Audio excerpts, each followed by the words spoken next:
Well, thank you, Brenda. Oh, thank you, Brenda, for that nice introduction. Let's dive right in, and I hope I live up to that great introduction. I hope my slides advance as well.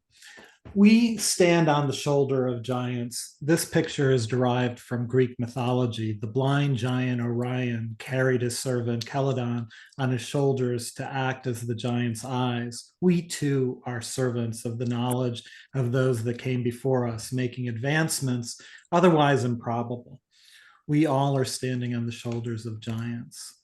What we do, all of us, is difficult. It takes a long time. It requires thought and effort. From time to time, we all need inspiration, hints, and ideas from those who have succeeded. So we're going to dive in. And as Mary Poppins said, well begun is half done. Well, actually, Aristotle said that years before Mary Poppins. Well begun is half done. So let's really get started. I'm going to present three proposal hurdles that we all encounter. The first is understanding the client's needs and expectations. I believe this topic should resonate with every single one of us in this virtual room. This isn't just a best practice, it's the very foundation of our work. We don't have to just imagine trying to put together a puzzle without having the picture on the box. Many of us actually try to do this all the time. We are able to piece some parts together, but will it be the image the puzzle creator intended? Similarly, in our field, without fully grasping our clients' needs and expectations, we're working with missing pieces. It's not just about giving them what they ask for, but also about anticipating their unspoken needs, challenges, and even reservations. So, why is understanding client needs and expectations paramount? Firstly, personalization. Today's business landscape is not one size fits all. Each proposal we draft, each strategy we capture should feel as if it's tailored for that one client and that one client only. By deeply understanding their needs, we ensure that our proposals are not just generic documents, but personalized strategies that echo the client's unique vision and challenge. Secondly, by building trust, our clients will see that we get them when they realize that we've truly listened and internalized their needs. That's when trust is built. And in our line of work, trust isn't just about feeling good, it's actual currency. A trusted proposal is more likely to be a successful proposal. So let's get some inspiration and guidance. Peter Drucker said, the aim of marketing is to know and understand the customer so well that the product or service fits him and sells itself. It's quite a statement. So, what Peter is trying to tell us is that in essence, he's highlighting the magic of really getting your customer. It's not about pushing a product or service onto them, it's about shaping what we offer to fit them like a glove. And when that happens, the deal is much easier to close, obviously. So let's relate this to proposals and capture. It's Senin not niye öyle enough. dedin? It's not enough to simply Benim present. hangi bakıyorsun? I'm sorry. Neal, please continue. Sure, it's not enough to simply present a solution. Our solutions need to feel like they've been crafted specifically for that client. It's not just about meeting needs, it's about anticipating them, understanding the nuances of the client's challenges, and designing our proposal to be the answer that they didn't even know they were looking for. And how can we use this wisdom in our work? We can do that by embedding a customer-centric approach in every stage of our proposal and capture process. And that means before we even start drafting, we're diving deep into client research, engaging in conversations, and asking the right questions. Then, when we craft our proposals, we're not just ticking boxes, we're painting a picture of a future where the client's problems are solved because we truly get them. In short, let's channel our internal Peter Drucker. Let's strive to know our clients so intimately that our proposals resonate deeply, fitting their needs so perfectly that they can't help but say yes. The next quote I want to bring up is from Steve Jobs. He once said, get closer than ever to your customers. so close that you tell them what they need well before they realize it themselves. What Steve's getting at here, he's highlighting the essence of innovation and foresight. It's not just about meeting customers' needs, it's about anticipating them, being one step ahead, and presenting solutions even before the customer recognizes the problem. Why does that matter for us, especially when we talk about understanding client needs and expectations? When you think about it, in the proposal and capture space, the game changer is not just addressing what a client tells us they need. It's about digging deeper, using our expertise, and offering solutions they might not have even thought of. It's that aha moment when the client goes, I didn't even know I needed that, but you've found the perfect solution. And the real juice is, as we work on our proposals and capture strategies, we can channel a little bit of this Steve Jobs energy. And instead of just being reactive, waiting for the client to tell us their needs, we can be proactive, do our homework, understand their industry challenges and potential futures. This way we can present them with forward-thinking solutions that not only address their current needs, but also set them up for future success. In essence, by thinking bigger, thinking ahead, and aiming to surprise our clients with the depth of our insight, we begin to channel what Steve Jobs was all about. Our third quote might resonate with many of you, even if you've never tied it to our industry. The legendary Maya Angelou once shared, people will forget what you said, forget what you did, but they will never forget how you made them feel. In essence, Angelou reminds us that emotion leaves a lasting imprint. Words and action matter, but the feelings those words and actions evoke, those stick around. So let's bring it home to our field. We're often bogged down by technicalities, the specs, the features, but here's the kicker. It's not just about what our proposal says or does, it's about how it makes our clients feel. Do they feel understood? Do they feel valued? Do they feel trusting? That's the real magic. If you think about it this way, if our proposals can evoke feelings of confidence, clarity, and assurance in our clients, we're on the right track.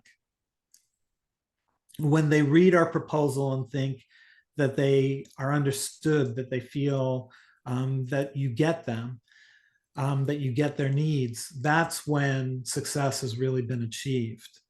To channel this inspiration into the work, you need to not focus on just what you're offering. You need to pay attention to how it's presented. You need to aim to ensure that every interaction, every proposal, every touch point leaves the client feeling positive, valued, and understood. That's the winning ticket. So if that's the first hurdle, let's talk about another one. Let's talk about something we all know and recognize, but sometimes overlook in the hustle of our day-to-day, effective communication and persuasion. So you might be thinking, we're in proposal and capture management, we communicate all the time. That's what proposals is all about. And that's certainly true. But if you dive a little deeper, you might ask yourself, why and how is this crucial? Because at its core, our entire field revolves around selling an idea, a solution, or a strategy. But a great solution that isn't communicated effectively might as well not exist. It's like having the most fantastic television show on, but broadcasting it at 3 a.m. Who's going to see it except maybe those that can't sleep, like maybe myself. So let's talk first just for a second about persuasion, which is the art of making somebody believe in your solution as much as you do. It's not just about providing facts and figures, though those are important. It's about crafting a story, resonating with your audience pain points and illuminating a clear path for them. When you persuade effectively, you're not just winning a contract, you're building trust. A couple key elements that really stand out are clarity. In our world of ambiguity, in In our world, ambiguity is the enemy. Our clients want to see that we understand them, and that means clear, jargon-free, that only a few people might understand. The second key element is empathy. This isn't just about understanding what the client needs, but why they need it. When we tap into that why, our proposals become more than just documents. They become solutions tailored to specific pains. And before we get some inspiration on this topic, think of effective communication and persuasion as the heart and soul of our industry. We can have the best ideas in the world, but without these two, clarity and empathy, those ideas remain just that, ideas. We need to bring them to life. So Helen Thomas, a pioneering American journalist, once said, "To be persuasive, we must be believable. And to be believable, we must be credible. And to be credible, we must be truthful." It's quite a mouthful, but when you unpack it, in essence, Helen is describing a chain reaction, right? Persuasion isn't just about being charismatic or having a silver tongue. It's about trust. People usually buy into what you're saying if they trust you. And that trust is built on truthfulness. So, how does this tie into our understanding of our clients' needs and expectations? Well, our clients aren't just seeking solutions, they're seeking trustworthy partners, someone that they can rely on, someone who gets their vision, and most importantly, someone who won't just say things for the sake of landing a contract. So, when you think of our proposal and capture work, this inspiration serves as a guiding principle. Before we craft that persuasive pitch or dazzling presentation, we need to ask ourselves, is this truthful? Is this credible? Because if not, it won't be persuasive no matter how flashy it might look. People look for authenticity, and authenticity is sorely lacking. There's way too much of exceeding by exceeding and excelling by excelling in our written word. To wrap it up, let's ensure that the foundation of every proposal we put forward is built on authenticity and truth. Not only will this make our pitches more persuasive, but it will also cement our reputation as a credible partner in the eyes of our client. Dale Carnegie, author of How to Make Friends and Influence People, was quoted as saying, "When dealing with people, you need to remember that you're not dealing with creatures of logic, but creatures of emotion."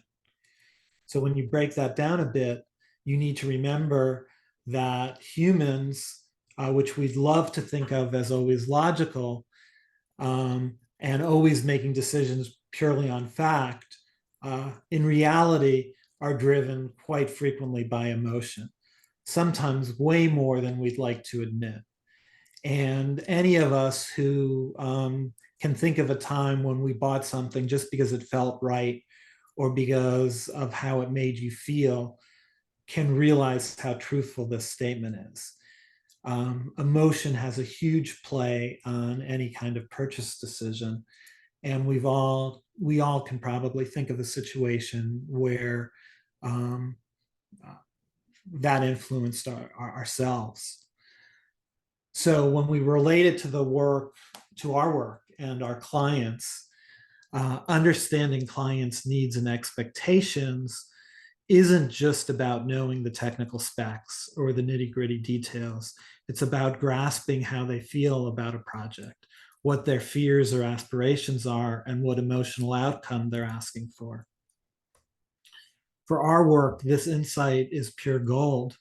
Instead of just presenting cold facts, we should be weaving a narrative, tapping into those emotions, whether it's the pride of a new initiative, the relief of solving a problem, or the excitement of innovation. That's where we can truly connect. So next time we're drafting that proposal, let's remember Dale's words. Let's not just cater to the logical side, but resonate with the emotional side too. By doing that, we'll craft proposals that don't just get approved, but are generally genuinely felt and appreciated. So it's doing both of those things, not just one or the other. The next quote is from Dean Rusk, who was Secretary of State under JFK. Dean Rusk said, "The best way to persuade people is with your ears, by listening to them." Now, that is a fresh perspective, particularly for a career politician. And let's think about this for a second. Often, when we're eager to get our ideas,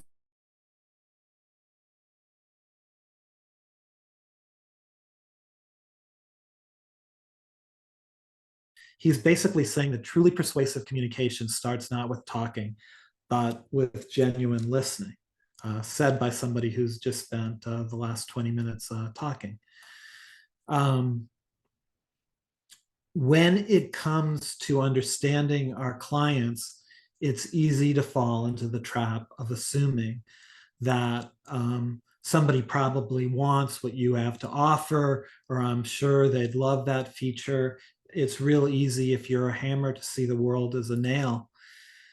But Rusk reminds us that the real magic happens when we quiet down our assumptions and really lean in to hear what our clients are saying to us, and sometimes what they're not saying. This can be a game changer in proposals and capture work. By actively listening, we not only gather invaluable insights, but also build trust. When clients feel heard, they feel valued, and a valued client is more inclined to see you as partners rather than just service providers. So the next time we're in a meeting, let's channel our inner Rusk. Let's take a moment, lean in, and truly listen. Sometimes the answer to crafting that killer proposal might just be in what our client has been trying to tell us all along. So I want to talk about the third and final proposal hurdle, which is efficient proposal and capture process management. Now, I know it might sound like a mouthful, but if you stick with me on this drier topic, this stuff can make or break success. In our line of work, it's not just about having the best solution or the brightest ideas. It's about how efficiently and effectively we can communicate those solutions and ideas to our clients. It's like having a treasure but not having a map to find it. That's how a brilliant idea feels without efficient process management. There are a couple of reasons why this is so crucial. The first, obviously, is that time is money.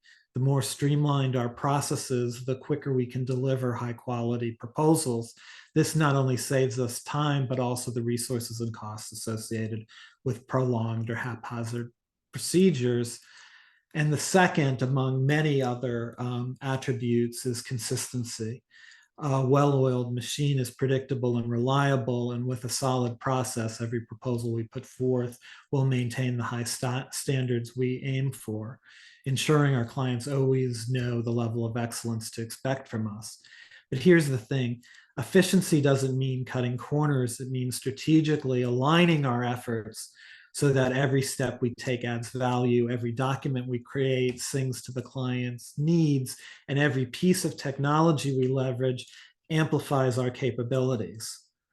So as we move forward, we need to remember that our aim isn't just to do things right, but to do them smartly.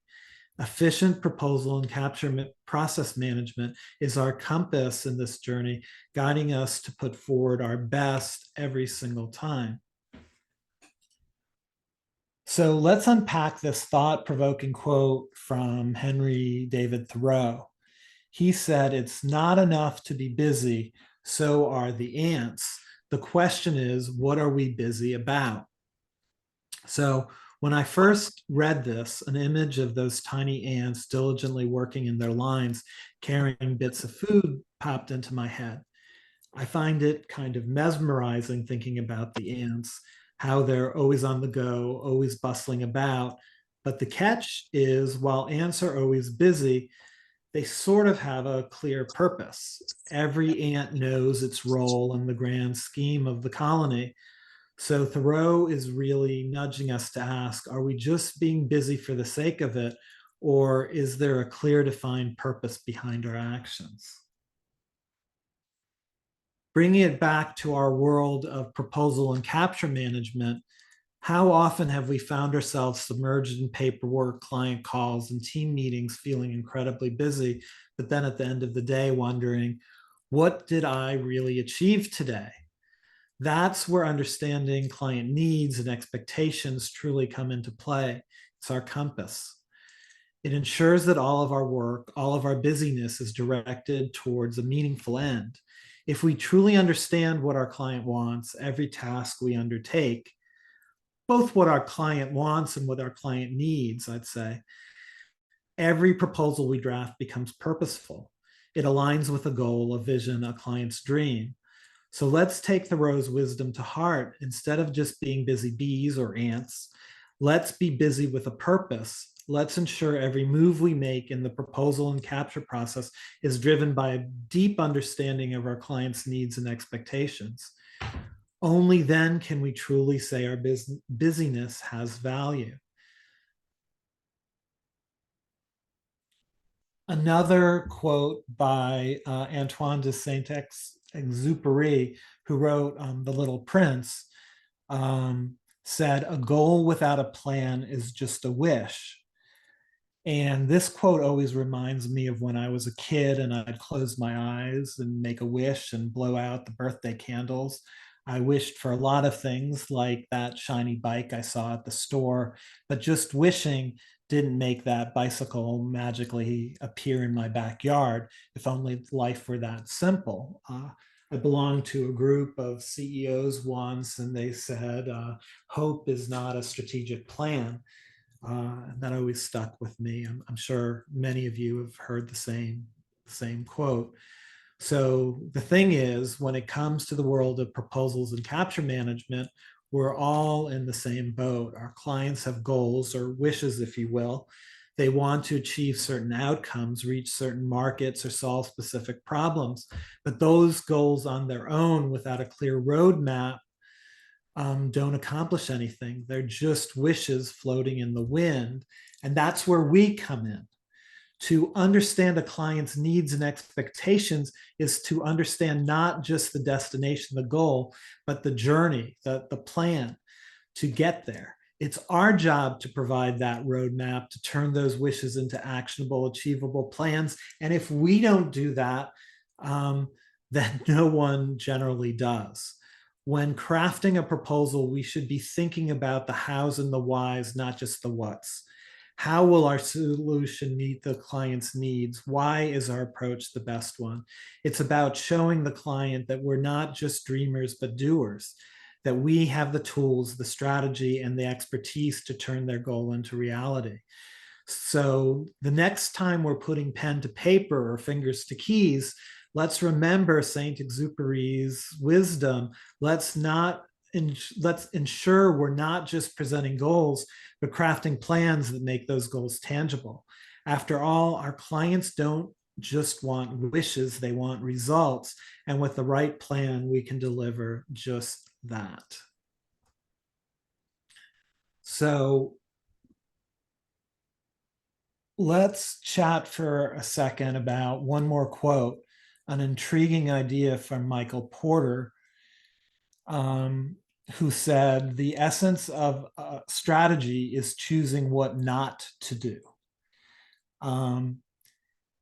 And I'd like you to think for a second if you've ever been to one of those all-you-can-eat buffets. At first glance, everything looks appetizing.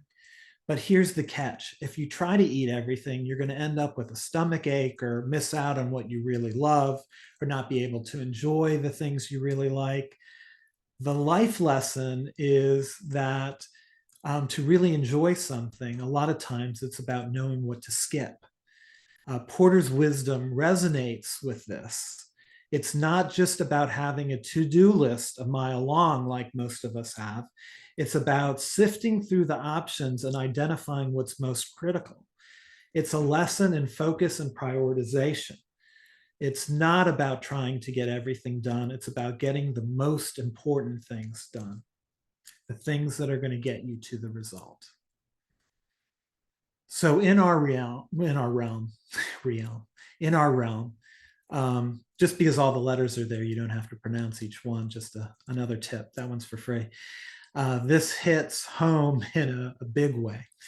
Our clients come to us with a broad range of needs and a bouquet of expectations.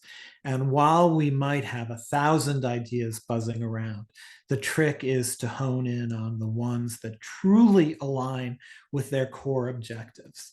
The key is understanding those needs deeply. Sometimes what a client doesn't say speaks volumes.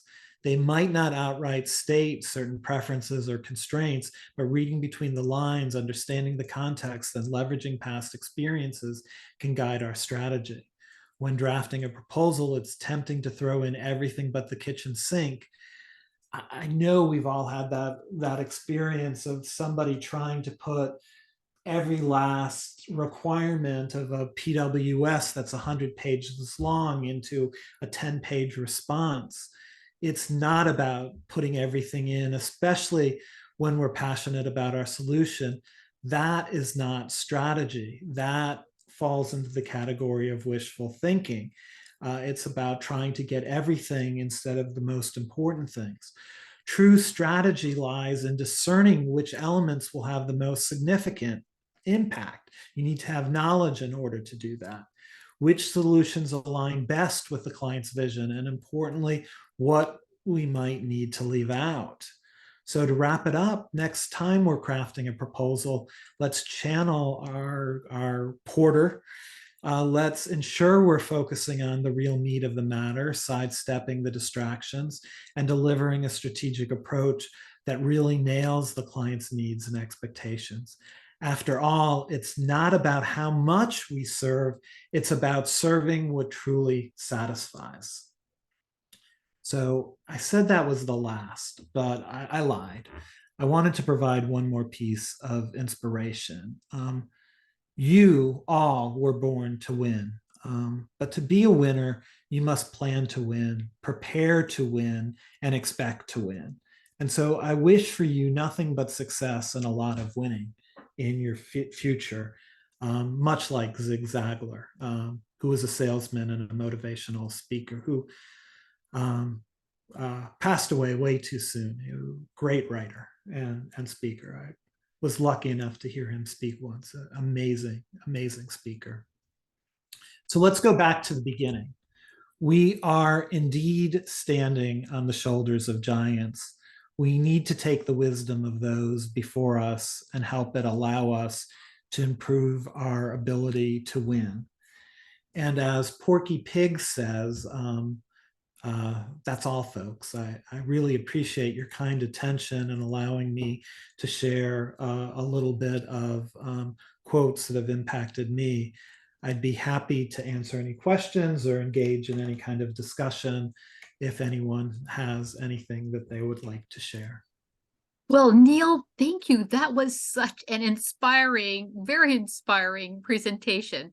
And I'm going to ask everyone to put all their questions in chat. And so what I'd like to do is lead off with a question. I really found the quote, by Helen Thomas, quite memorable. And it was all about instilling truth in your proposals. Because after all, people want to buy with confidence. The people they, can really, have a strong idea they're going to come through in the end. Neal, how do you go about instilling truthfulness and confidence in your proposals? It's a I think it's a multi-stage process, and when you're at the proposal phase, it's really tempting to um, kind of fudge a little bit in order to meet every last requirement that they ask. But in reality, I think honesty sometimes gets you more points than getting caught in something that's not truthful.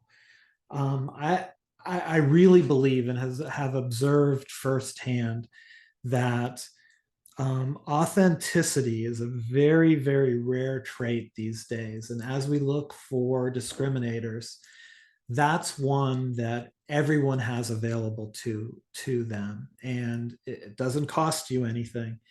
And you instill it in your proposals by doing nothing more than giving the government accurate information for which they can evaluate you by. I think everyone has the experience, at least those in the job market for any length of time, of ending up on a job or in a job where you've stretched your capabilities and are now stuck doing either an engagement or a job where where you're not totally qualified, and the feeling do that to your company either. So I think the process genuinely works, and you don't want to get those jobs where you're not qualified. So I think you do yourself a service by being honest in your proposal. Moreover, the proposal should be the last of many interactions that you've had with the customer where you've already established a record and rapport and yeah, track record for being honest and truthful with the customer. But I think that's a rare and very valued commodity these days. Neal, someone just direct messaged me with a question here about the last slide you had up there for Zig Ziglar. Good for you for going, having seen him. You know, it's great to win and have that winning mindset. But what happens when you lose or run into a losing streak? You know, any inspirational quotes or thoughts of wisdom? We'd appreciate it. I believe that, and now I'm kind of giving my own personal philosophy about this is that I believe sales and marketing, etc., is a numbers game, and there's two things. I mean, if you're at a credible company that has good offerings, and you're you know you're there's not something that's you're not at a company that's sick in one way, meaning like that your business model isn't injured in some way, meaning that your pricing's way out of line or your past performance isn't suitable or something like that. If you bid enough and in the right way, you're going to get your share. And so my attitude is that every loss is just one more closer to the win. So for me, I've always been inspired by the losses, and I spend very little time being upset about them. I just say, well, this is an information point, and that just means I'm just one more closer to my win. And some of the losses are a little bit harder to take, particularly those big bids that you maybe spent a year on or something like that. But I still believe that you learn something from every single opportunity, and you actually learn more from the losses than you do from the wins, and you just take what you learn and you move to the next one. And you have to have that personality and feeling in order to survive for a long period of time, because we all go through a series of losses, at work and in your life too. It's the nature of things. And you have to be resilient. Resiliency is just important. So that's my personal philosophy. Also have a comment in here from Chelsea. Remember that failure is an event and not a person. That comes from Zig Ziglar. So that's really good, Chelsea. And actually, I have one more direct message question somebody sent to me here.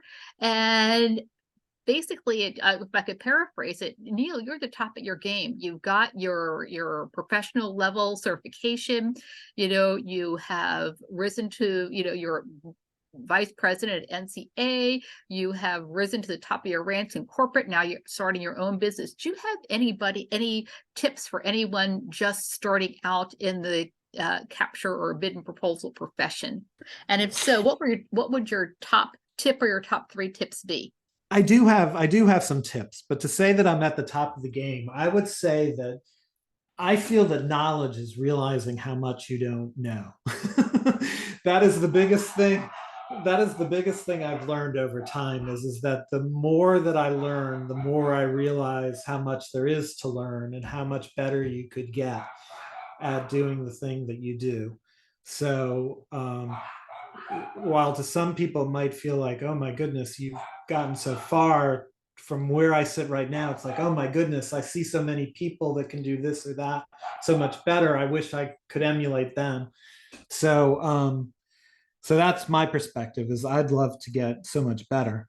Um, but tips for people who are anywhere in their career, the things that I did repeatedly that I thought had the highest payback is one, the first thing you have to invest in is invest in yourself. I always spent a period of my day learning or doing things that were going to improve my skills. Like particularly early in my career, I spent the first hour of every day, reading something.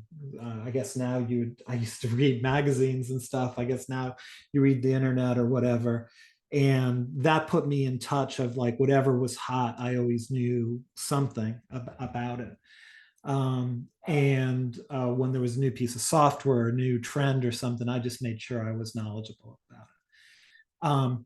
And I always invested in myself. If my company wouldn't send me to training, I paid for it myself. If there was a membership that I wanted, I always budgeted amount that I would do, and whatever my company did, I did more for myself. And I never felt that if my company wouldn't pay for it, I wouldn't pay for it because I was more interested in my development than they were.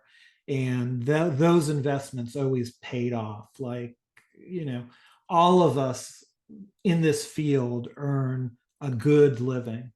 And so I always had $1,000 a year or some amount of money based on where I was in my. I always had that, even when I was back earning 36K way back in the day. Um, I always set a portion of my salary aside to invest back in myself in books or training course or something. And that has paid off so much. And getting involved in things like APMP, not just being a member, but getting involved in volunteering and meeting people in the organization, so valuable. There are so many great people that are interested in networking with you and helping you. And um, it's amazing. You always have to give first, but after you give, it's amazing how much it comes back when people will pick up the phone when you have a question, when something in your life happens, when um, you need a favor yourself. I'd say those 3 things are big. Well, Neal, you know what? I think that might be a wonderful quote. I think invest in yourself, maybe even a better quote that we've heard of some of these, these masters that we've talked to. Remember that what Neal said, invest in yourself. And with that, Neal, I'd like to thank you so much for coming and talking to the Chesapeake chapter today. We've thoroughly enjoyed it. We want just to remind you about some of our upcoming programs. We're going to have a luncheon next Wednesday in Annapolis. So thank everybody for coming. I'm going to turn this recording off right now.